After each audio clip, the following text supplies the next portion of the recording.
guys, it's Natalie here.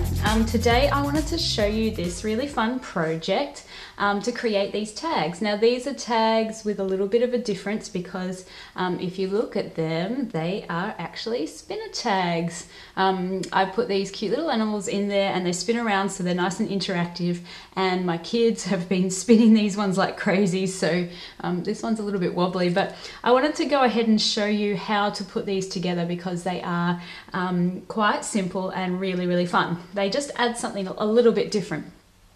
So I've gone ahead, I've already pre-prepared some bits because I didn't think you needed to see me, for example, cut out my tag. Now this is from the Neat and Tangled Classic Tags 2 die, and these make the perfect base for tags like this because they're really quite wide and big. I'm not sure if when they designed it they were thinking of perhaps putting these on card bases rather than just making them into gift tags, because they are such a nice size. Which makes it really perfect for a technique like this. I've also gone, so this one of course is just cut out of plain white cardstock. I've cut another one, so you need two shapes. I've cut the other one out of the pattern paper, which will become the color or the front on this tag. And for this one, I have already gone ahead and cut out sort of the hole in the middle. You can see that this one I've cut out an oval shape, this one was a circle, and this one was a circle as well. So on this one I wanted to try something a little bit different, and I've gone ahead and just cut out this sort of basic shape, which is this kind of rectangle. And I've already sized it up to make sure that this is going to fit the image. The image that I am putting into this one, it's from one of the latest March release stamps. It's from the Little Monster stamp set, and I've already gone ahead and stamped and coloured in the little monster from this one. And so I know that he is going to be my spinning object and he is going to fit right in that gap there. The next step that we need to do is, so I need to now cut out the same shape into the background, into that white cardstock as well. Now, if you saw, I did a similar technique in my last video to show you how to line up if you wanted to cut a shape into lots of layers. So what I'm doing is I'm just, you could tape these together just for extra security, but I'm just lining them up. I've got that same die that I used, and it actually just will, you know, fit into that gap there. It kind of stays in there, and that way, if I've now lined up my pieces, I can go ahead and cut this one, and that will cut the shape into that background piece of cardstock as well. So I'm just going to run this through my Big Shot.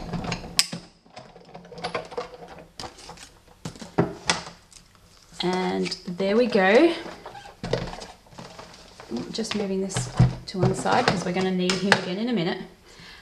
So those are my windows now in both of my cards. Now when I cut that window out of my pattern paper, don't throw this bit away, because if you'll see on the back of these ones, I've used that same pattern paper to back my animals.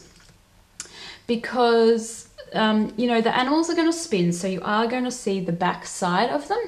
Now there's a couple of solutions that I figured out for this. You know, there are definitely stamp sets that you can get which have the front image of a stamp and also have a stamp that shows like the back of the creature.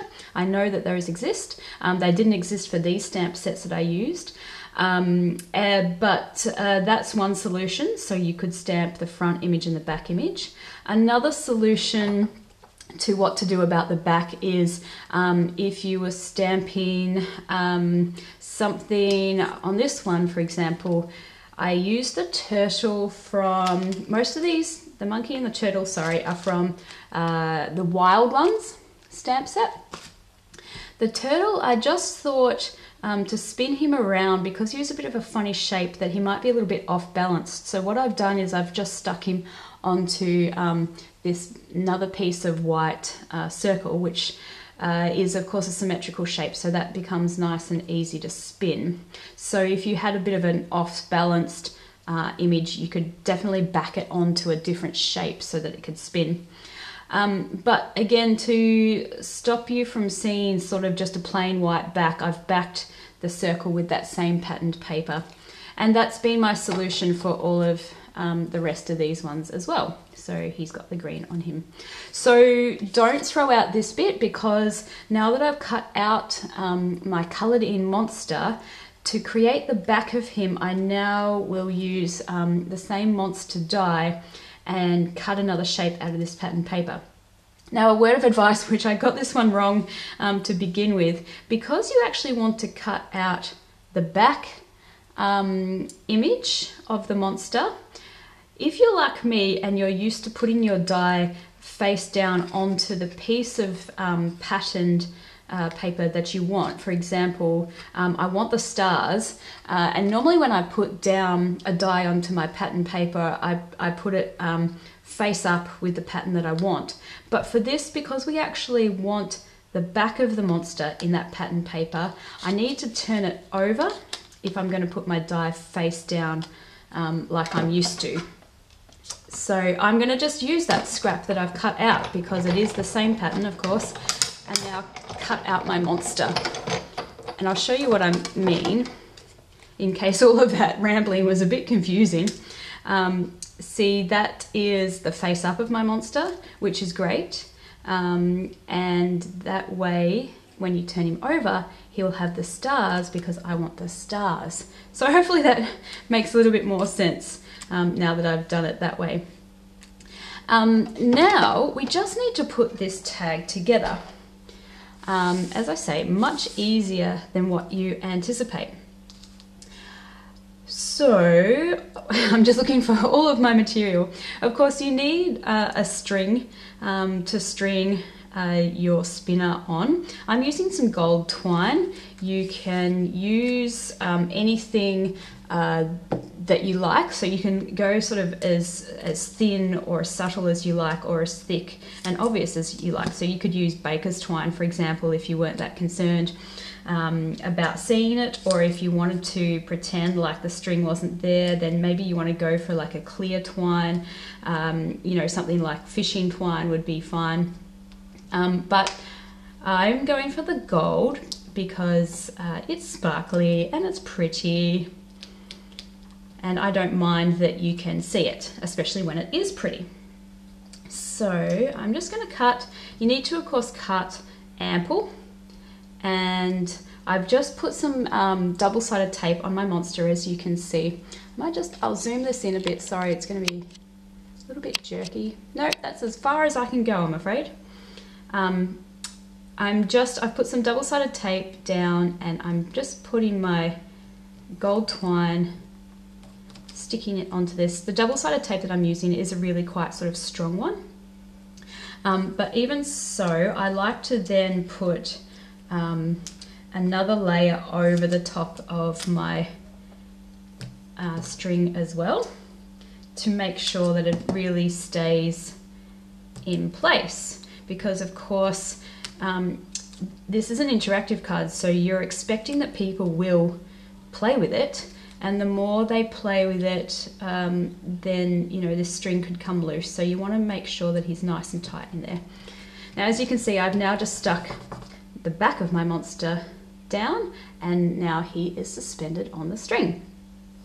So now what we have to do is just sort of repeat that same process onto the tag. So again, I'm going to just use this really strong double-sided tape that I've got. You could of course use glue. Glue's got a drying time, and you know, who's got time for that? But that of course would be an easy solution too.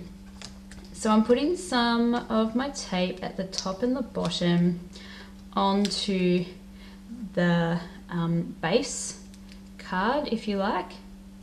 And I'm just going to center my monster in the middle and stick him down. Now the next trick that you want to do, again, because you are expecting people will play with this, I can't pick up my string. Firstly, make it nice and tight.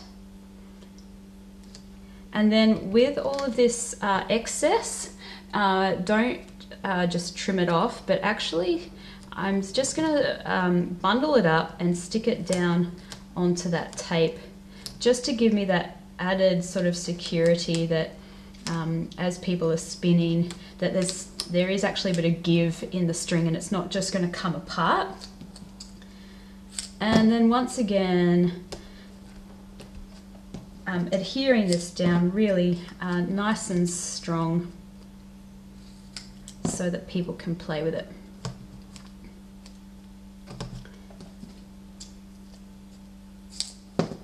I'm going to just cheat a little bit for the essence of time and just put my tape just in the 4 bits. Of course, it might be nice to be a little bit more thorough and stick them in all of the corners. And then we're just going to lay our top one on top and stick him in place too. And that is it for basically, like, that's how it works, right? And then the rest of the embellishments are up to you about how much more decoration you want to go. I like to make sure that I add the little hole reinforcer. The tag die, the classic tag 2 die, does come with this die to create the hole reinforcer. So I've cut him in a sort of coordinating color, and then I've left room for just a little sentiment down the bottom. Again, the classic tag 2 die comes with like this banner die, and I've gone ahead and stamped the Go Wild sentiment from the Wild Ones onto it.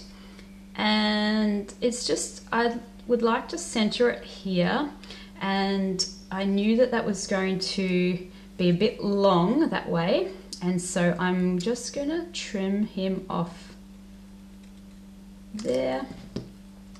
And this one I'm just gonna mount up with some foam tape squares for just a little bit of dimension. And then again, as I said, you could of course just do much more decorating if you'd like, but you can also just keep it as simple as this. And he's pretty cute. And that's it.